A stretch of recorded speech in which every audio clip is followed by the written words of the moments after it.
From ABC News World Headquarters in New York, this is World News Tonight with David Muir.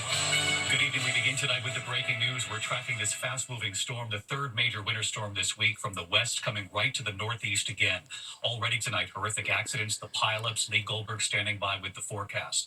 But we do begin here with the mass firings at multiple federal agencies at this hour. Sources telling ABC News tonight that the layoffs have begun. Just hours after the offer from President Trump ended, that offer to take a buyout or risk getting laid off. Tonight, the firings have begun, and it comes just hours after Elon Musk said at a global conference, we have to, quote, delete entire agencies. And tonight, 24 hours after new inflation numbers show prices on the rise here in the U.S., President Trump signing a new executive action, warning that he will put tariffs on any country that places tariffs on America. The president was asked, will this raise prices even more? ABC's chief White House correspondent Mary Bruce on the tariffs and the firings now underway tonight. After threatening tariffs on Mexico and Canada, slapping new tariffs on China, and expanding tariffs on steel and aluminum, tonight President Trump putting the whole world on notice. The president laying out a plan for sweeping new tariffs on countries who tax American goods, a move that could upend global trade and threatens to spike inflation here at home. Whatever they charge us, we're charging them, so it works out very well. It's a beautiful, simple system. The president says it's a matter of fairness, directing his team to come up with a system of tariffs, declaring whatever countries charge the United States of America, we will charge them. No more, no less.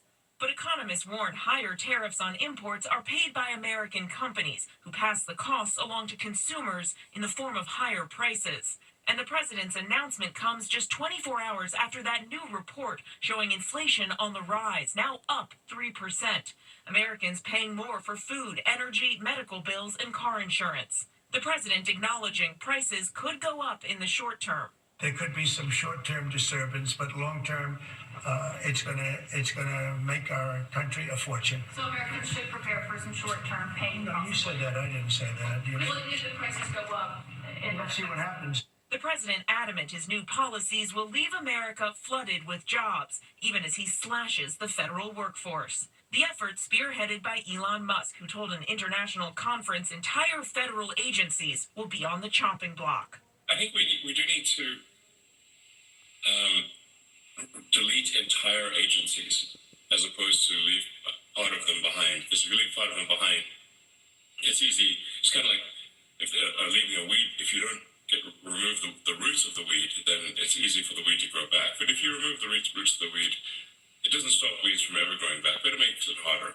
75,000 federal workers have accepted the administration's buyout offer to get paid until September or risk being laid off. About 3% of the federal workforce, less than the 5 to 10% the administration was hoping for. That offer now closed, and tonight we're learning mass layoffs for those who didn't take the offer have begun, with thousands of people expected to be let go. The Department of Education yesterday firing 40 employees hired over the last year. In a letter telling them the agency finds, based on your performance, that you have not demonstrated that your further employment at the agency would be in the public interest. Meanwhile, Musk, who also runs SpaceX, Tesla, and the social media platform X, and has billions of dollars in federal contracts, today sitting down with Indian Prime Minister Modi at Blair House, even before his visit with the president. Musk there with his young children, sitting opposite visiting Indian diplomats. The president asked, was Musk meeting Modi as a private citizen or as a member of the administration? I would imagine he met possibly because, he's running a company. So you know whether he's meeting with the CEO or meeting with a representative of your government? Well, he's meeting with me in a little while, so I'm going to ask him that question.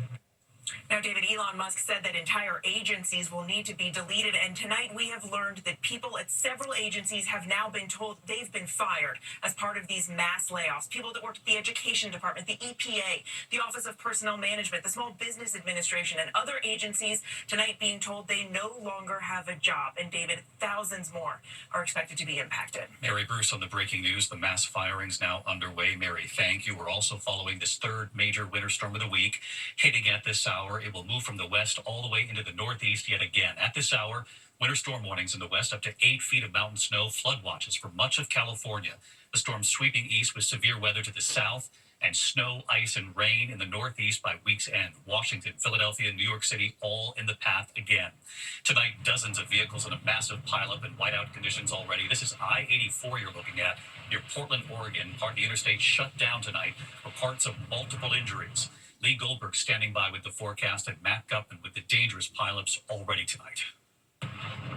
Tonight, the third storm to race across the country this week, already hammering the West Coast, unleashing havoc on the highways. Requesting assistance on an 8 pileup, 28 I-84 eastbound.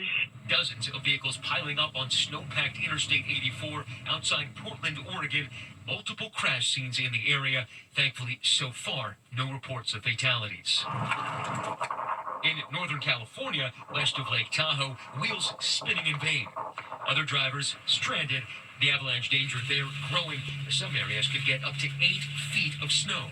That same system now soaking Southern California. Families battered by devastating wildfires, now bracing for mudslides. In LA County, more than 45,000 people are now under evacuation. Warnings or orders. Police officers going door to door, warning families whose homes survived the Eaton fire that their homes now could be demolished by mud.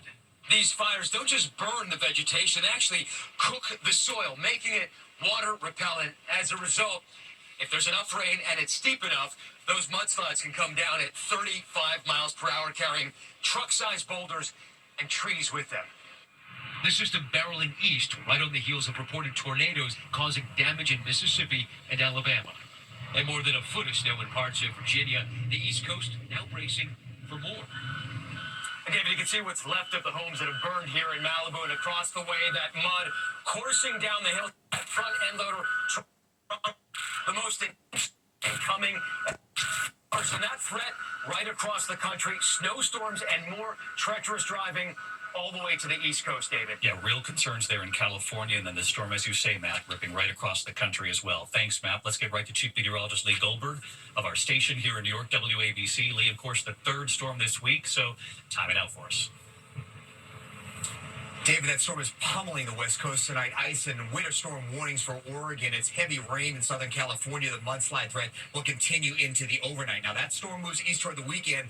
We're talking the second time in a week a tornado threat for the deep south. In fact, an enhanced threat from Louisiana all the way into parts of Alabama. To the north, it's a flood threat from Memphis all the way up to Pittsburgh. We'll see snow into the Great Lakes. By Saturday afternoon, it's snow in New York. Saturday evening, snow in Boston. It goes to rain here in New York, but an icy mix in Boston. We're concerned about icing from the Hudson Valley into central New England. Going to be a rough weekend for the East, and of course, already blustery here for Valentine's Day in New York City. David? No question about that. So tonight, right through Saturday night with this storm, Lee, thank you. Tonight, a horrific car attack in Munich, Germany. The department's push to drop the case. Tonight, the U.S. aircraft carrier Harry S. Truman, carrying 2 nuclear reactors, has collided with a large merchant vessel near Port Said, Egypt in the Mediterranean. The Navy reporting there were no injuries to its 5,000 sailors or to the 2 reactors on board. The incident, of course, now under investigation. The carrier and its strike group have been in the region to help thwart Houthi attacks on shipping vessels there.